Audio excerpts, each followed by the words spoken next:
Entre las muchas cosas que nos enseñó Jesucristo, una de las más importantes fue su enseñanza respecto a su segunda venida a la tierra para establecer su reino. En el Evangelio de Mateo capítulo 24 y versículos del 30 al 31, Jesucristo dice de sí mismo que vendrá sobre las nubes del cielo con poder y gran gloria aquí a la tierra, a establecer el reino que él mismo predicó cuando estuvo entre nosotros. En Hechos capítulo 1 y versículo 11, después de la resurrección de Jesucristo y de pasar 40 días fortaleciendo la fe de sus apóstoles y de darles instrucción de predicar el Evangelio por toda la tierra, antes de su ascensión a la diestra de Dios, cuando sus apóstoles contemplaban su ascensión entre las nubes, el ángel de Dios les dijo: vendrá así de la misma manera como lo han contemplado irse al cielo. En el Evangelio de Mateo capítulo 25 y versículo 31, Jesús habló de sí mismo, de que llegaría de vuelta en su gloria. En Hebreos capítulo 9 y versículos del 23 al 28, dice que la segunda vez que aparece Jesucristo en la tierra será para los que lo están esperando con intenso anhelo para la salvación de ellos. Así que, a raíz de las numerosas veces que Jesucristo reiteró que vendría por segunda vez, han habido especulaciones sobre dicha segunda venida, llegando a fijarse fechas específicas. Esto fue especialmente notorio durante el siglo XIX y el primer cuarto del siglo XX. Pero es sorprendente que estos pronósticos proféticos, poniendo fecha a la segunda venida de Jesucristo, se haya efectuado contraviniendo sus propias palabras por aquellas personas y grupos religiosos que dicen enseñar en su nombre. En el Evangelio de Mateo capítulo 24 y versículo 36 dice que respecto a aquel día y hora, es decir, a la segunda venida de Jesucristo, no lo sabe nadie, ni los ángeles de los cielos, ni el Hijo, sino solamente el Padre. En los Hechos de los Apóstoles, en el capítulo 1 y versículos del 6 al 8, después de la resurrección de Jesucristo y de pasar 40 días fortaleciendo la fe de sus apóstoles, antes de su ascensión a la diestra de Dios, a la espera de su segunda venida, los discípulos le preguntaron si en ese tiempo estaba restaurando el reino de Dios. Y Jesús les respondió que no les pertenecía a ellos adquirir el conocimiento de los tiempos o sazones que el Padre ha colocado en su propia jurisdicción. Esto Jesús lo dijo en una clara alusión a que la restauración del reino de Dios en la tierra, o lo que es lo mismo, la fecha de su segunda venida, no era de su incumbencia. Por lo que la información con respecto a la segunda venida de Jesucristo no se les daría ni a los discípulos de Jesús de aquel entonces, ni a los discípulos de Jesucristo de toda la historia. Y que lo único que tendrían que hacer sus discípulos, sus seguidores, es estar siempre listos, porque nunca sabrían cuándo Jesucristo vendría por segunda vez. En el Evangelio de Lucas, capítulo 12 y versículo 40, Jesús les dijo que se mantuvieran listos, porque a una hora que menos piensen viene el Hijo del Hombre, es decir, viene Jesucristo. En el Evangelio de Mateo capítulo 25 y versículo 13 insiste en que los discípulos de Jesús deben mantenerse alerta porque no saben ni el día ni la hora de su segunda venida. No se puede poner fecha ni a la segunda venida de Jesucristo ni a ningún acontecimiento relacionado con su segunda venida. Entre los muchos supuestos profetas que, desobedeciendo a Jesucristo, se han atrevido a poner fecha a su segunda venida, está el reverendo John Aquila Bron, que en el año de 1823 publicó lo que se convertiría en la supuesta clave para conocer la fecha de la segunda venida de Jesucristo. Este señor se basó en el relato de Daniel capítulo 4 y versículos del 10 al 37, en donde se narra a Nabucodonosor, rey del imperio babilónico, en torno al año de 604 a.C., según su propia interpretación. Si analizamos el relato bíblico de Daniel capítulo 4 y versículos del 10 al 37, dice que Nabucodonosor tuvo un sueño que le inquietó profundamente. Resumiendo, el sueño consiste en que un árbol inmenso creció en medio de la tierra, cuya altura alcanzó los cielos, y llegó a ser visible hasta la extremidad de la tierra. Continúa el sueño diciendo que un santo bajó de los cielos y ordenó que cortaran el árbol, que se le dejara el tocón, se conservaran las raíces y se le pusiera una atadura de hierro y cobre al tocón, porque 7 tiempos pasarían sobre él hasta que se le quitaran las ataduras al tocón y nuevamente el árbol recobrase su majestuosidad.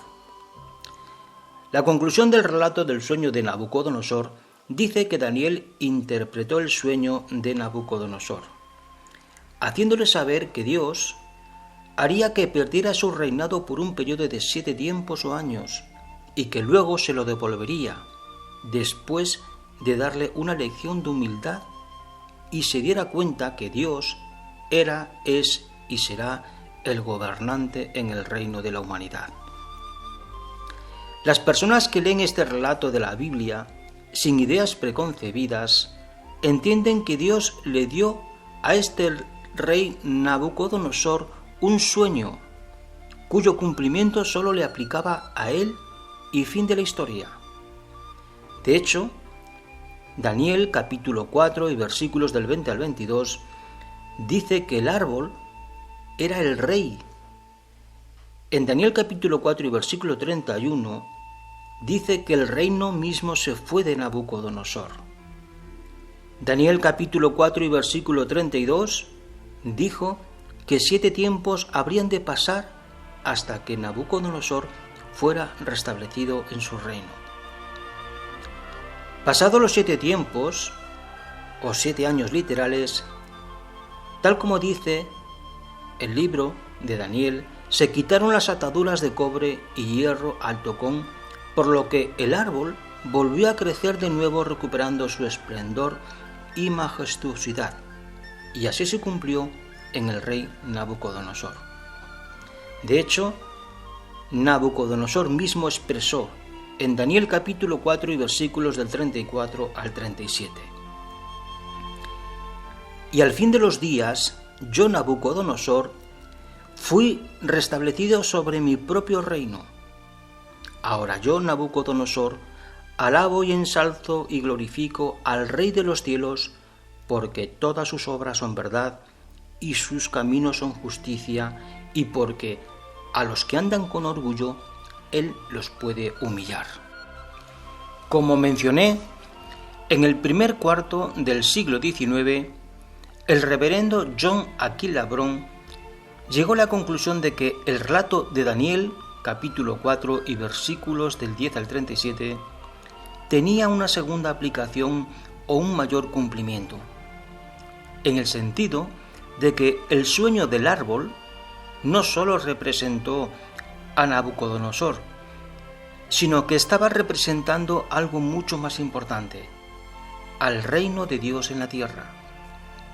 En aquel entonces, en la nación de Judá y sobre el trono del rey Joaquín, en el linaje del rey David. John Aquila Bron concluyó que como segundo cumplimiento y mayor, cortar el árbol dejando el tocón con las raíces y en torno al tocón la atadura de cobre y hierro, significó que la representación del reino de Dios en la tierra, que en aquel entonces, como mencioné, estaba en el trono de Judá, en el rey Joaquín de la casa de David, fue cortado en el año de 604 a.C. y que 7 tiempos de años, es decir, 2520 años, habrían de pasar hasta su restablecimiento. Según el conteo de John Aquila Bron, en el año de 1917 finalizaron los 7 tiempos de años, los 2520 años, por lo que en ese año de 1917 tendría que ser restaurado la representación del reino de Dios en la tierra. Dicha restauración se daría en el principal descendiente del linaje del rey David, en la persona de Jesucristo.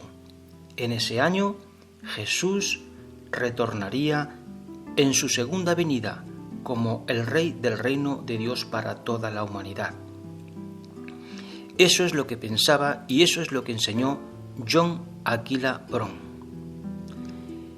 Los 2520 años son el resultado de que en algunos pasajes de la Biblia, como por ejemplo Números capítulo 14 y versículo 34, Levítico capítulo 25 y versículo 8 y Ezequiel capítulo 4 y versículo 6, se establece un día por un año. John Aquila Bron pensó que en este pasaje de Daniel capítulo 4 y versículo 23, donde dice que 7 tiempos habrían de pasar para el restablecimiento del rey Nabucodonosor, también tendría que aplicarse un día por un año, aunque en ninguna parte del relato de Daniel capítulo 4 y versículo 10 sobre Nabucodonosor dice que se tenga que aplicar. John Aquila Bron en el año de 1823 publicó toda esta información en el libro de Eventide. Podemos afirmar que la interpretación de John Aquila Bron respecto al doble cumplimiento del relato de Daniel capítulo 4 y versículos del 10 al 37 es una invención que nada tiene que ver con las enseñanzas de Jesucristo, porque el objetivo fue poner fecha a la segunda venida de Jesucristo, cosa que el propio Jesús dijo que no se debía hacer, por lo que poner fecha a la segunda venida de Jesucristo es una transgresión de la ley de Dios, porque como ya hemos leído de la propia Biblia, nadie sobre la tierra ni puede ni está autorizado a fechar la segunda venida de Jesucristo, ni ningún acontecimiento relacionado. Los discípulos de Jesucristo sabemos que lo que decimos y enseñamos nos puede colocar como personas justas o injustas por transgredir sus enseñanzas. En el Evangelio de Mateo capítulo 12 y versículos del 36 al 37, Jesús dijo: «Les digo que de todo dicho ocioso que hablen los hombres rendirán cuenta en el día del juicio, porque por tus palabras serás declarado justo y por tus palabras serás condenado». Poner fecha a la segunda venida de Jesucristo y a cualquier acontecimiento relacionado con su segunda venida no solo son palabras ociosas, sino que son palabras injustas. Además, nos coloca como falsos profetas. Por cierto, algo que Jesucristo dijo que ocurriría en nuestro tiempo, este tiempo del fin que estamos viviendo. En el Evangelio de Mateo capítulo 24 y versículo 5 y 24, Jesús dijo que muchos vendrían sobre la base de mi nombre. Dirían que son sus representantes visibles en la tierra, pero realmente serían falsos cristos y falsos profetas dando grandes señales, como Jesús afirmó. Y la pregunta que surge a raíz de estas palabras de Jesús es: ¿hay más grande señal que el fechar la segunda venida de Jesucristo? Tengo que hacer un alto y retroceder en el tiempo al año de 1701. En ese año, el reverendo presbiteriano escocés Robert Fleming publicó Ascensión y caída del papado, colocando la fecha de 1799 como el inicio del tiempo del fin, con la finalidad de ubicar y fechar la segunda venida de Jesucristo. Que el año de 1799 fuera el inicio del tiempo del fin o los últimos días, lo aceptaron y estuvieron de acuerdo no solo grupos adventistas y los adventistas del séptimo día, sino también Charles Taze Russell, el que fuera el fundador del movimiento religioso la Sociedad Watchtower, hoy día conocido como los Testigos de Jehová. Este año de 1799 fue tenido en cuenta como fecha profética y como parte de la interpretación y referencia de cara a profetizar la segunda venida de Jesucristo. En el despertar religioso del siglo XIX, otro personaje intentó profetizar la segunda venida de Jesucristo. Fue un pastor bautista de Nueva York, de los Estados Unidos, llamado William Miller. Este se dedicó al estudio de la escatología, que es el estudio de las profecías sobre el fin del mundo. Y en contradicción de las enseñanzas de Jesús, buscaba encontrar la fecha de su segunda venida. William Miller se dedicó a interpretar las Escrituras a fin de predecir eventos futuros inminentes y espectaculares, sembrando de esta manera las primeras semillas de lo que se darían llamar el adventismo. Inicialmente, William Miller profetizó que la segunda venida de Jesucristo ocurriría para el año de 1843, cosa que evidentemente no ocurrió. Revisó sus cálculos y nuevamente puso una nueva fecha, marzo del año de 1844.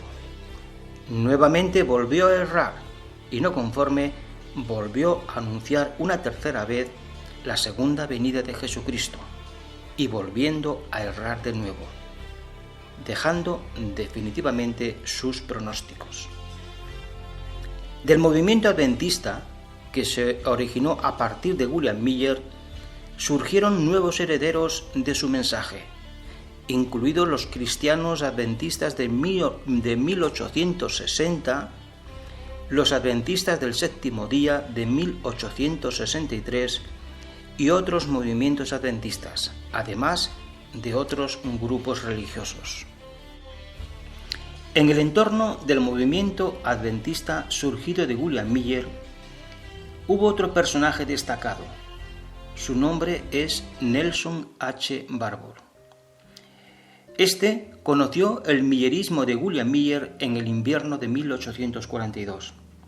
Él y otros adventistas de Nueva York se unieron a los pronósticos proféticos de William Miller respecto a la segunda venida de Jesucristo, que, como ya hemos mencionado, resultó en una profunda decepción. Nelson H. Barbour, debido al fracaso de las expectativas acerca de la segunda venida de Jesucristo, sufrió una crisis de fe y temporalmente abandonó todo contacto con grupos religiosos. Pasaron décadas y Nelson H. Barbour recuperó la fe y volvió de nuevo a Nueva York. Para Nelson H. Barbour y otros asociados del movimiento segundo adventista, el año de 1874 fue considerado el fin de los 6.000 años de historia humana y el comienzo del juicio de Jesucristo, por lo que para Nelson H. Barbour y sus asociados, la fecha de 1874 iba a implicar acontecimientos extraordinarios que habrían de acontecer. Nelson H. Barbour aprendió de Edward Bishop Elliot, clérigo, predicador y escritor premilenarista inglés, autor de la obra Hora Apocalíptica, que la segunda venida de Jesucristo se daría en torno al año de 1873, fijando definitivamente la fecha para el año de 1874. Nelson H. Barbour y sus asociados estuvieron a la espera de que en esa fecha de 1874 Jesucristo regresara por segunda vez, cosa que no ocurrió. Pero en este caso sucedió un hecho sorprendente. Un asociado de Nelson H. Barbour sugirió que la creencia de la segunda venida de Jesucristo se daría en dos etapas. No obstante, este concepto no surgió del entorno de Nelson H. Barbour y asociados, sino que se originó en el año de 1828 por un prominente evangélico británico llamado Henry Drummond, que junto con Edward Irving fue cofundador de la Iglesia Católica Apostólica o los Irvingitas. Esta segunda venida de Jesucristo consistía en que se daría en dos etapas, como he mencionado. Una primera etapa sería en forma de una presencia invisible, por lo que concluyeron que Jesucristo sí que había regresado en el año de 1874 y que en esa invisibilidad se darían acontecimientos celestiales invisibles en las regiones celestiales. Y luego se daría una segunda etapa, que sí se haría visible en el año de 1914, con la conclusión del mundo y el juicio de Dios en manos de Jesucristo a toda la humanidad. El grupo de Nelson H. Barbour decidió publicar estos acontecimientos supuestamente divinos en una revista en el otoño de 1873 para promover sus puntos de vista, llamándola El Grito de Medianoche. Se publicó por primera vez como un folleto, sin ninguna expectativa aparente de convertirse en un periódico. Rápidamente cambió el nombre a Heraldo de la Mañana y lo publicó mensualmente a partir de enero de 1874. En la publicación de El Heraldo de la Mañana, en 1875, Nelson H. Barbour esbozó sus puntos de vista escatológicos, estableciendo 5 puntos. Primero, que en el año de 1799 fue el principio del tiempo del fin. Esta fecha, la aprendió de Robert Fleming, que la hizo pública en 1701, en su publicación que tenía como nombre Ascensión y Caída del Papado. Segundo punto, que en el año de 1874 se daría la segunda venida de Jesucristo de forma invisible. Esto lo aprendió de Edward Bishop Elliot. Este fue un clérigo, predicador y escritor premilenarista inglés, que fue autor de la obra Hora Apocalíptica.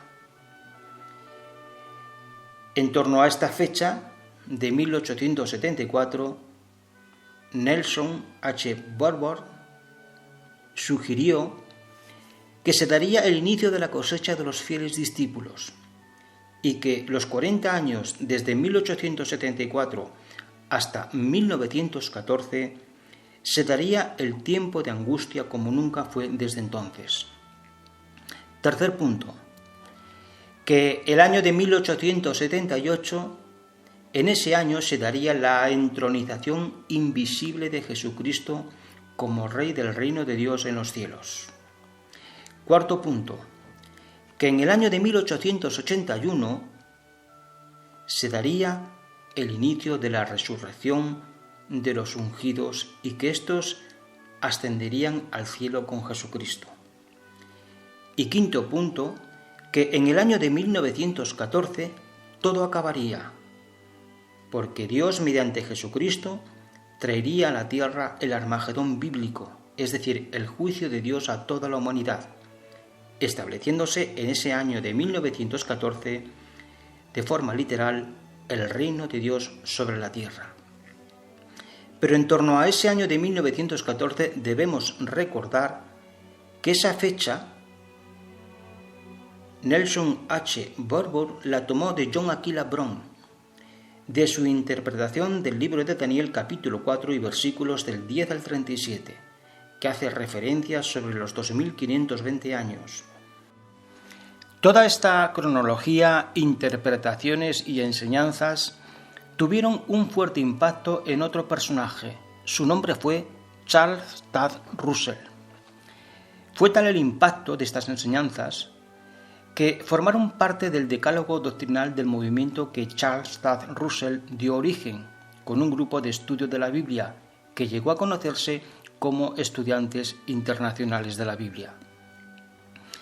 En julio de 1879 comenzó a publicar la revista Zion's Watchtower, donde fueron plasmadas todas estas doctrinas.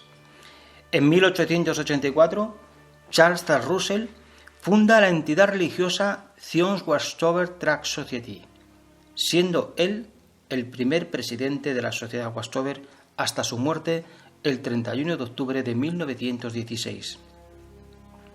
En los próximos contenidos conoceremos de dónde tomó Charles Taze Russell lo que llegó a ser la estructura doctrinal de la organización religiosa que él fundó y presidió, la Watchtower, conocidos hoy día mundialmente como los Testigos de Jehová, y de qué manera y por qué esta organización religiosa ha ido modificando ideológicamente sus enseñanzas a lo largo de los sucesivos personajes que han presidido dicha organización religiosa. Por lo que os invito a ver los siguientes capítulos. Gracias por vuestra atención.